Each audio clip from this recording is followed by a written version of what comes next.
At napakaganda rin naman niya i-display. Pwede na nga siyang i-display agad pero dahil wala pa yung art form, magiging kapares pa lang to ng iba. Ang daming gumagawa. Pero dahil pag in-apply natin yung art form dito, yun, magiging unique na siya.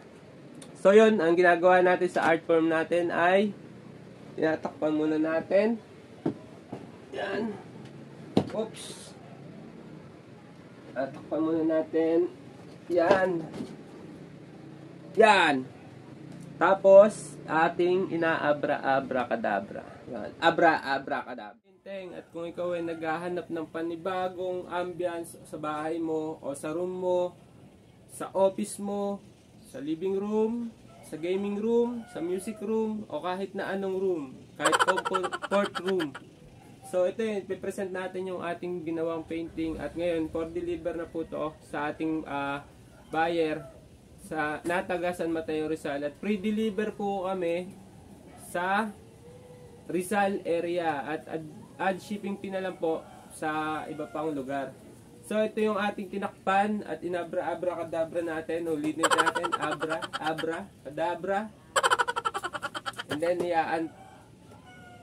i-reveal na natin kung ano yung outcome. So, ito na po yung ating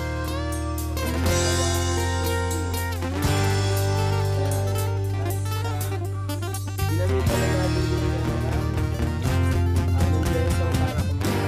na natin yung yeso. So, ayun, at kung ikaw ay naghahanap ng klase ng painting na gusto mo isabit sa wall mo para maiba yung ambience ng ano mo at may nakikita kang kakaiba naman sa bahay mo, pwede ka magpagawa sa amin sa Teng TV at Painting. PM ka lang o mag-comment ka lang kung gusto mong umorder ng painting. At itong painting na to ay for sale. Binebenta po natin itong painting na to. Natutuwa ako sa tinatakbo nung ating pagbablog, ating ginagawang content. At natutuwa kami nila Kuya Birds, nila Franco sa binuo naming channel, na nakikita nung iba na yung painting na ginagawa namin o ginagawa ko ay nagkakaroon ng improvement. Medyo gumaganda na po yung mga outcome na ginagawa natin. Siguro sa tulong din ni Lord at sa tulong din ng proseso, yung trust the process, yung wag kang huminto hanggang makuha mo yung gusto mong outcome. Yung pag-aralan mo ng pag-aralan yung ginagawa mong proseso. Ganun naman yun minsan sa buhay, di ba? Ganun. Kung huminto ka na at di mo na pinag-aralan kung ano yung kulang, wala, may stuck ka lang dun sa ano. Pero kung pag-aaralan mo kung ano yung maganda pang gawin, ano pa yung kailangan mong gawin, doon ka magbabago, yung parang magkakaroon ng magandang proseso yung ano mo. So ito pong painting na to ay mura lang po natin to binenta. Mura lang po tayo maningil. Hindi tayo ganun kamahal maningil. Ang size po nito ay 2 feet by 3 feet. Tapos naka-board na rin po yung back niya.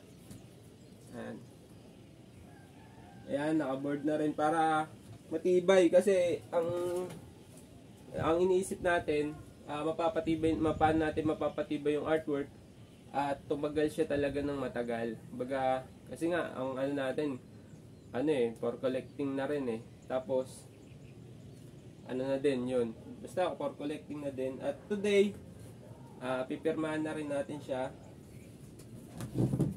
Pipirmahan na rin natin siya ngayon.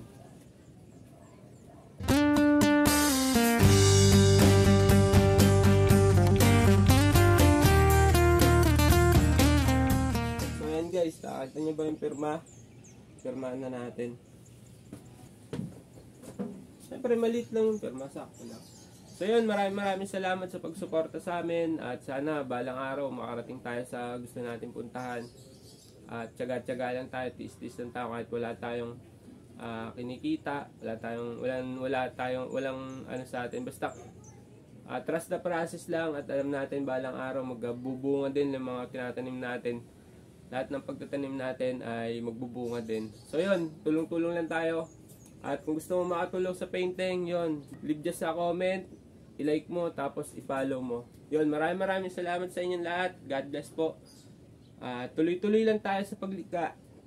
Tuloy-tuloy lang tayo sa paglikha. At bago